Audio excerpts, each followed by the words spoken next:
Well, it was really cool having fans around ringside again, wasn't it? I'm John Renton with my review of AEW Dynamite, the go-home show for Double or Nothing. But it wasn't on a Wednesday. Oh, no, no, no. The NBA playoffs took priority and pushed it all the way to Friday Night Dynamite Delight. And this was very much a show that had me feeling one of two ways. Either some things were fine, they were just there, and that's, basically about half the goddamn show. Or there were moments where I was like, this would have been better on Dark. And in case one particular match would have been better happening in, within a 5-minute time period or not happening at all because it didn't work for the one goddamn star in the match and the joke that he faced. So yeah, I was a bit conflicted with this show, but it was kind of cool to see one live considering that, I'm off on Fridays. I was able to watch Dynamite live and not watch it on delay. Anyway, let me know your thoughts in the comments because Double or Nothing, Double or Nothing, Double or Nothing. Holy shit, they were really selling us on this pay-per-view. And after the end of Revolution, they really want to make sure that the pay-per-view audience sticks around. And I plunked down my $50. Hopefully many of you do too, because I'm going to continue to support the wrestlers I care about. So anyway, we have Darby with Sting versus Cesar Bononi and Co., the Dolph Twin, a.k.a. Ryan Nemeth, Peter Avalon, and J.D. Drake. I think J.D. Drake does have something. They got to stop having him wrestle in jeans. I don't think it's really good for him. He doesn't seem comfortable with it, but he's got something. Cesar was doing basic stuff. At one point, he tossed Darby, who was bouncing around like a super ball, from the ramp into the ring. Yeet Cesar Bononi. Man, I sounded so goddamn white saying that. I want to say once again, I hope that Cesar Bononi's wife beats leukemia. There's a GoFundMe going on, and hopefully she can beat that. Cancer's a goddamn bitch. I feel bad for him or anybody having to see their loved one go through that, so hopefully she pulls through. Later, we get a coffin drop, 1, 2, 3 in 5 minutes. It was fine for what it was. Yes, you could have put this on Dark, but it was cool to have Darby, who was over with the crowd, and Sting be out there to earn his paycheck. Though Sting would come out later. And then Darby calls out Sky and Ego Page. And then, while they're talking, they're like, oh, we're just here to talk and this kind of stuff. And then suddenly the Pretty Picture, a.k.a. all the guys that were just there, basically attack. And then we get the Dark Order coming out, and we get a big old melee because 80% of AEW matches under contractual obligation must end with a goddamn aftermath. It's fucking ridiculous. It's really bad. It's annoying, just like WCW and NWA TNA. And seriously, it's fucking ridiculous. Are we sure that Vince Russo was not secretly hired by this company? Honestly, not everything needs to end with an aftermath. I understand they have a lot of people around. Jesus! Not for this. For the first match. In the middle of the show, sure. Anyway, the announcers billboard the rest of the card, and then the big white. Wait, that didn't sound right. The Paul show, not the Paul Reiser show. We don't want Paul Reiser around. What did Paul Reiser do to deserve that? He's not mad about you. He's mad about Shu. Oh, you're not going to like our NYPD Shu sketch. It's pretty much the same thing. So anyway, he's here to do the weigh-in with Cody and Anthony Monster Ogogo. And Ogogo comes out with Camarado Solo and QT Marshall trying to cut a promo. The crowd's booing him, at least some people are. Paul White cuts him off. Ogogo looks fantastic. Cody then comes out with adrenaline in his soul, insurrection out of control. That freaking promo that he cut a couple weeks ago, might as well have been wearing a goddamn white hood there. Because I'm not going to forget that. That was so goddamn ridiculous. He's making it about this. But him and Brandy are going to have the first ever interracial kid. What the hell was he trying to goddamn say? It made no sense. Ogogo was the face in this. Anyway, why did Cody come out with about 500 people? He's going to have all of his entourage against, all of his critics in a Stadium Stampede match. And the critics are going to outweigh his friends 3 to goddamn 1, if not 4 to goddamn 1. Because Cody really is starting to rub a lot of people the wrong way. Because he's not his dad. He's not even his dad now.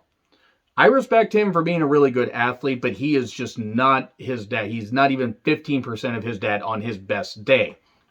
So anyway, they do the weigh-in thing, and then Cody weighs 218 pounds. He strips down to his briefs with the goddamn tattoo, though. Look, he's in great shape, doing the double bicep. Ogogo's in great shape. And Ogogo, again, the face in the group, in great, but just that goddamn neck tattoo's fucking ridiculous.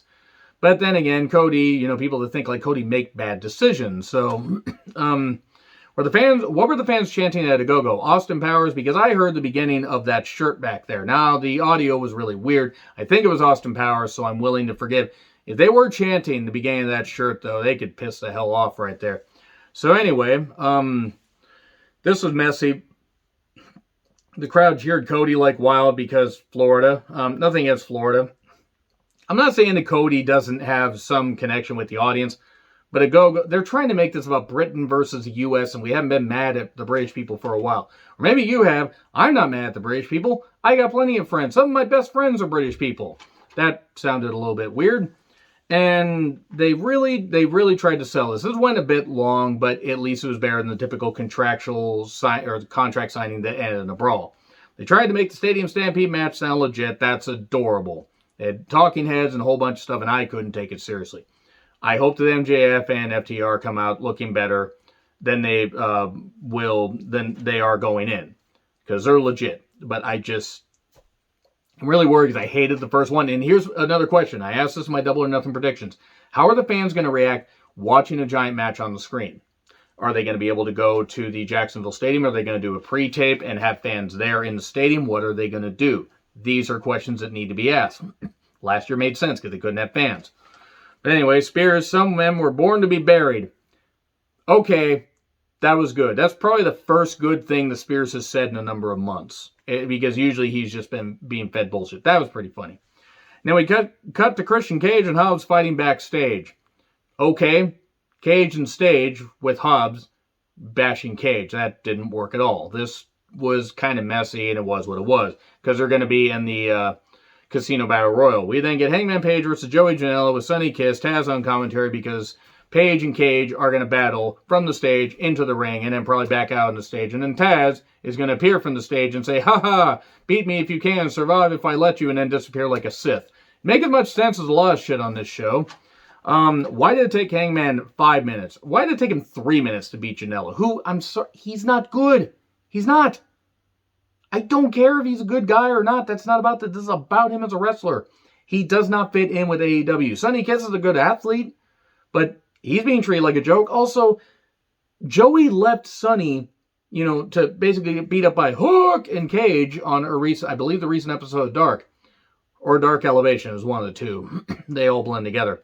Why in the world is Sonny out there with him? Genuine question.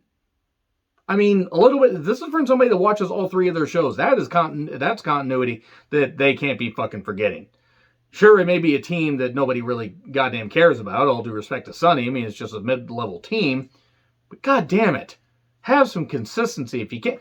Maybe if Tony Khan wasn't on the Herb Abrams diet, calling out Nick Khan and everything and doing all this stuff about WWE and New Japan possibly having a working relationship.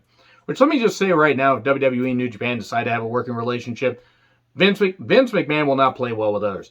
Nick Khan may be able to try and convince Vince, if you will. Vince still has a final say, so there's no way it's going to work. At least in my opinion. I mean, sure, there's some dream matches, but it's not going to work. Anyway, so, Hangman was bleeding, by the way. Why'd this go through a break? Hangman was bleeding pretty bad. He was cut right up here. The Blade Man, if you will. Or maybe he got busted open hard way. I'm not sure. It was bleeding quite a bit. And he beat Janela in a match that was 3 times as long as it needed to be. And then Hook, is there with Cage, thanks to Taz distracting him. And Hangman says, "Hey, maybe your balls have shrunk, Cage." And that's just from the vitamins that he takes. Vitamins. He's a machine. He's not the only one. I'm just saying. He's probably the most egregious one out there that's not named Kitamura. And basically, leave these guys in the back and face me. So they start with the Mox and Kingston pre-tape. Mox says Rod and Todd Flanders, and then they cut during the pre-tape because they can't format a goddamn show because Tony Khan's on the Herb Abrams diet. And then they replay the pre-tape, and Mox says that, we're going to be latch onto your legs, chewing your legs off and everything. And yeah, okay, that's kind of weird. But they want the tag titles. And then Pac interrupts Shivani, and they run down. Kingston did some good stuff there too, but I really hope that Mox and Kingston get the victory. I just fear that they won't. Anyway, Pac interrupts Shivani, runs down Orange Cassidy and Omega. Callis tries to distract, but Callis has too much of a case of scarlet fever, if you know what I mean. And he just can't get Pac distracted, if you will. And Omega then tries to attack him. And then the Good Brothers, some of the Good Brothers, maybe we take your order, decide to suddenly show up. Because the Good Brothers are fucking useless. They're so fucking goddamn useless. The whole elite bullshit can piss the fuck off. The worst version of the NWO is better than anything the Elite could ever hope to be, or anything the Bullet Club could ever hope to be. And if you want to fight me on that, that's fine. I don't care because it's your opinion. I'm not saying you guys can't feel that way. You guys can't like who you want to like. I'm just not going to, get on board or whatever. I'll be out of touch and say that Omega is one of the most overrated wrestlers there. Is he a great athlete? Can he do great flip-de-doo-dah shit? Can he do great matches with Okada and select people? Yes. Is he a great wrestler? Fuck no. God damn it, he's not. And no, I'm not going to listen to Meltzer. But that's it for the Omega rant. And Omega's been in some matches I have praised. But that's been in part because of his opponents or his tag partner, like in the case of Page and Omega against the Bucks last year at Revolution. Anyway, the Good Brothers, hoping the Good Brothers may take your orders, show up, and then suddenly the best alien friends of Orange Cassidy show up, and Orange Cassidy has the envelope with the sheet that he made. Oh, sheet. Did he sign it? Is he going to give up his title shot? Of course he's not. They're shredded paper. Bastard punch. And that's it. That's it. That was the end of the segment. I think Orange Cassidy, I think Pac's taking the pin, actually. But anyway, we cut to Hardy and Sterling, not Sterling Archer, fighting over Jade's pie. Jade Pie Gill. That's what I'm going to call her now because she talked about people fighting over a piece of her pie. Now, that is unfortunately all I'm going to goddamn hear. Jade looks like $1 million. I really hope Sterling's going to talk for her until they can get her better on promos. Because Jade does look great. She does. She really looks great. Some people should be seen and not heard until they're ready to be heard. So we get Kylan King versus Jade. And cool. Snoo battle. I love Kylan King. I think Kylan King has great potential and can excel. Jade again looks like $1 million and did basic stuff here. And Sterling kept attacking. Lana. And Jade eventually hit Jade at 1, 2, 3. Kylan she got some moves in, but basically got squashed. This also went through a break, and I don't understand why. Archer and Roberts are talking. Archer wants Miro. He says he hopes Dante Martin has a good match, but he doesn't want him to win. And there we go. And then we get to Miro and Dante Martin for the TNT Championship. Dante Martin of Top Flight because Darius, I think Darius is the other guy. I'm sorry. Some of these names are blending together. He's out with an ACL injury, so he's out a while. The crowd loved Miro. If only they had featured Miro like this from the beginning, maybe people would have taken him more fucking seriously. But now it's going to take so long to clean off that arcade bullshit that they did with him. It's stupid. This is the Miro they should have been presenting. Whether he would have been, featured like this, or hell, he should have taken the TNT Championship for Cody. Well, no, it would have been from Darby. He should have taken the TNT Championship, way sooner than he did. God damn it. God damn it. It's frustrating. Anyway, Dante did hit a moonsault and a shotgun dropkick for 1. And then game over for the win. So basically Miro got the victory and bet him back and everything. And then Roberts and Archer show up and he's like, I'm keeping him caged. Robert's gonna turn on Archer on Sunday, isn't he? And then they have a big pull apart and everything. He hits one big boot, Archer does, and we get the referees out there to do their stuff. It's badly timed, but it was what it was. Sheeta out here, and let me just say, as far as that dress, holy Sheeta. Sheeta looks phenomenal. Great for her. A year plus as champion. She's done really good stuff. And she's happy to be able to celebrate being champion in front of a large crowd, full crowd. And she's going to celebrate, having a match in front of a full crowd at Double or Nothing. She's going to lose. But she got a new championship. And I love Sheeta, but it's time for her to lose a championship.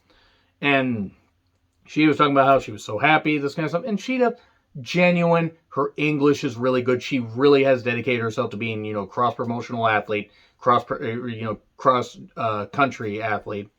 She's basically been able to get to where, she's been able to meld cultures. She can speak Japanese, she can speak English. She does really good stuff. And I hope that she is featured in the mix. Maybe put her in the NWA, maybe not in the NWA. Put her, have her do some stuff or whatever with the Forbidden Door being opened. Good God, that Tony Khan promo still sticking in my head.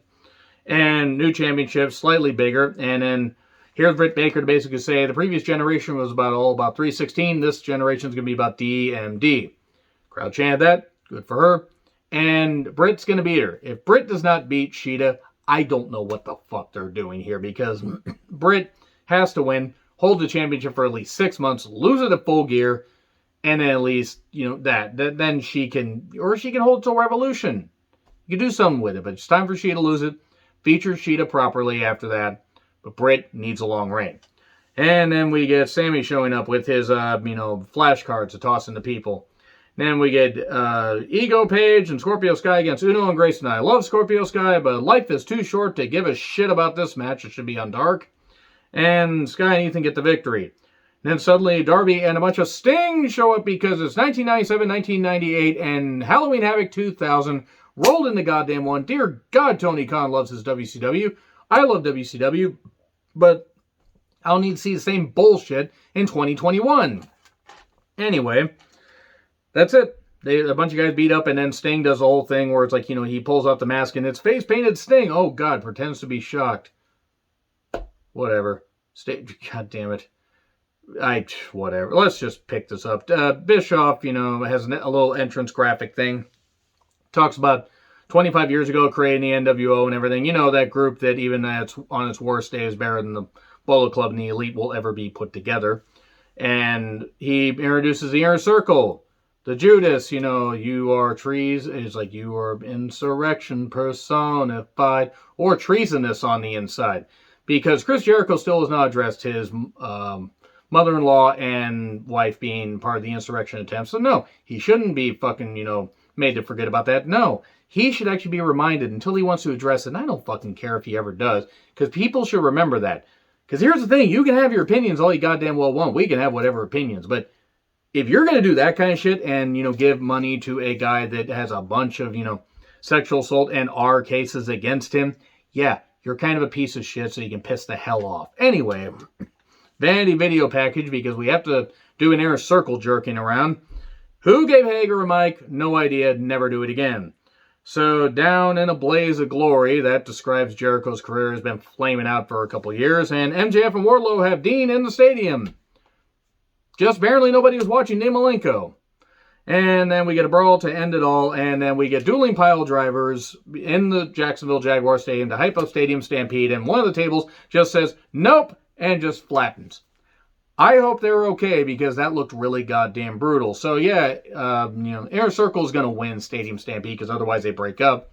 There's only room for one faction in AEW. There's not room for both of us. There's like 20 million factions in AEW. It's like New Japan on steroids. Oh, hi, Cage. Didn't see you there. And that's pretty much it right there. So it sounded like it was a bit down on the show, but actually there were moments that were okay. The show wasn't very good. Let me know your thoughts in the comments. Like, share, subscribe, Twitter handle in the description. I'm John Retland. I'll see you soon.